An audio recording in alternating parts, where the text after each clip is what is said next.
Madame Catastrophe. Madame Catastrophe adorait rendre service aux gens. Hélas, elle ne leur attirait que des ennuis, une vraie catastrophe. Par exemple, un jour, les lacets de chaussures de Monsieur Grand se dénouèrent.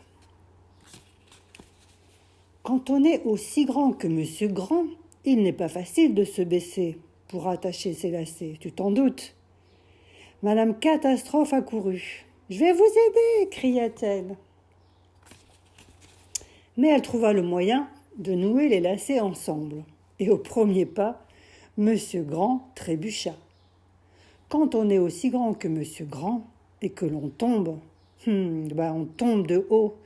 Et ça fait mal. Boum! Aïe, ma tête! Gémit-il. « Je vais vous soigner !» cria Madame Catastrophe. Elle courut chercher un pansement et revint avec du sparadrap. Elle le colla sur la bouche de Monsieur Grand. « dit-il, ce qui signifiait « Enlevez-moi ça tout de suite !» Mais il n'est pas facile de parler avec du sparadrap collé sur la bouche. Madame Catastrophe lui jeta un regard désolé. « Oh, je vais arranger ça !» cria-t-elle. Et elle arracha le sparadrap d'un coup. « Ouh, hurla Monsieur Grand. « Ça brûle !»« Voulez-vous que j'aille chercher de la pommade ?» demanda Madame Catastrophe d'une toute petite voix. « Non, disparaissez !» En avril dernier, Monsieur Heureux se réveilla un matin, pas très en forme. Il fit donc venir le docteur dans sa petite maison au bord du lac, au pied de la montagne. « Mon pauvre monsieur, dit le docteur, vous avez la rougeole ?» Le sourire de Monsieur Heureux tomba net. « Il va vous falloir garder le lit, rester bien au chaud, bien au calme, dormir le plus possible et prendre ce médicament 3 fois par jour. » Le docteur s'en alla et Monsieur Heureux ferma les yeux. Il venait de s'endormir quand, en bas, on frappa très fort à la porte. « Oh non !» gémit Monsieur Heureux. Il descendit cependant ouvrir. Qui était là ? « Je viens vous aider !» cria Madame Catastrophe. « Mais il n'y a pas de mais, répliqua-t-elle. Allez, vite au lit, je m'occupe de tout. Madame Catastrophe regarda autour d'elle.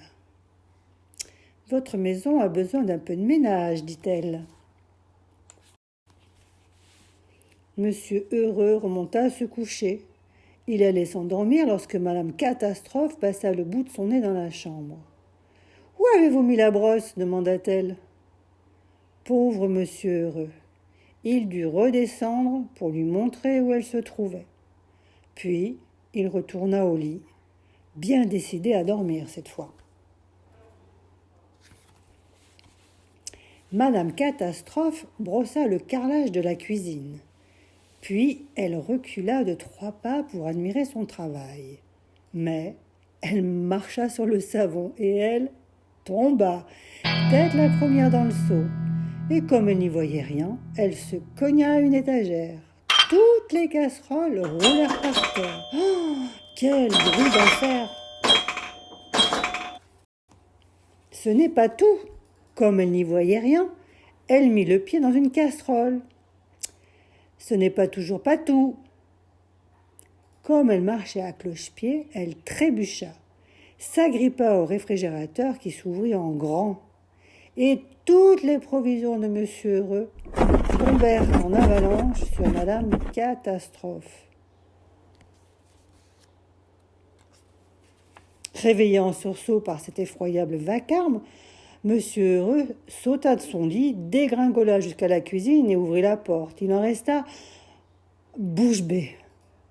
Là, au beau milieu d'une mare de lait et d'une flaque d'eau, au beau milieu d'une douzaine d'œufs cassés, d'un tas de casseroles renversées, d'une motte de beurre aplatie, 2 bananes écrasées et de tomates éclatées. Madame Catastrophe restait assise, un seau sur la tête, une casserole aux pieds. « Au secours !» disait-elle, une voix étouffée. Monsieur Heureux prit le seau à 2 mains et tira dessus de toutes ses forces. Il tira et flop! Le seau sauta dans un bouchon de champagne. Fouf! Monsieur Heureux fila comme un boulet de canon. Crac! Il passa à travers la porte.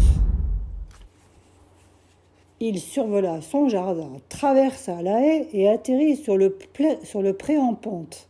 Ah, là, il se mit à rouler, vite, de plus en plus vite, et à la fin, plouf! Il plongea dans le lac, le seau à la main. Une casserole au pied, une petite dame sortit alors en clopinant de la maison. « Je vais vous aider !» cria-t-elle.